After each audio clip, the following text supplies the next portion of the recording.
Activision recently announced post-launch microtransactions for a bundled-in remaster of a 10-year-old game that requires an extra $20 price bump on top of a required $60 game in which microtransactions are already egregiously toaded when 8 years ago the one and only DLC for Call of Duty Modern Warfare was available for a one-time payment of $10 on console and completely free of charge for PC users, whilst Remastered had the gall to charge on top of its already on-top entry fee to not launch with all of the original sodding maps.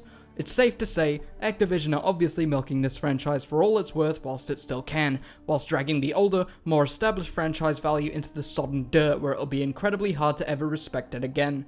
And it's a bloody shame because Call of Duty 4 Modern Warfare was a goddamn cornerstone for the action and FPS genre as we know it, and a fantastic game in its own right, whilst the folks over working on Remastered have clearly put a lot of deserved time and love to bring the game up to as modern point they can, with it honestly looking and sounding absolutely brilliant.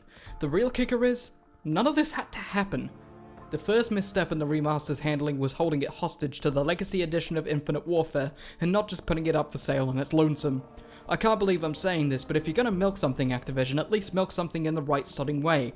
It's no secret by now that there is a huge divide between the player bases of old Call of Duty games and the newer ones, and that's fine, that's to be expected of any franchise. But when you force those old players to have to buy a game they otherwise have no interest in just to play a visual overhaul of a game they used to play, you've set out so many financial hoops that most of your target audience isn't even going to bother giving you the time of day.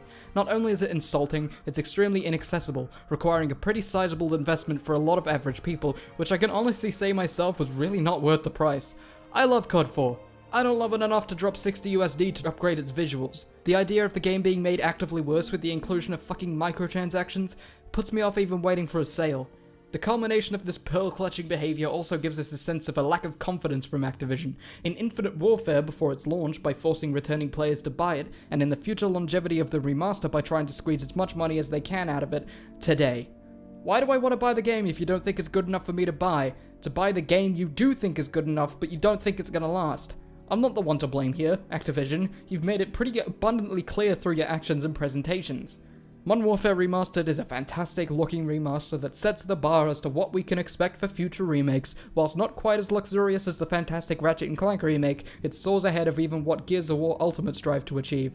But you know, fuck it, because I sure ain't buying into your shit.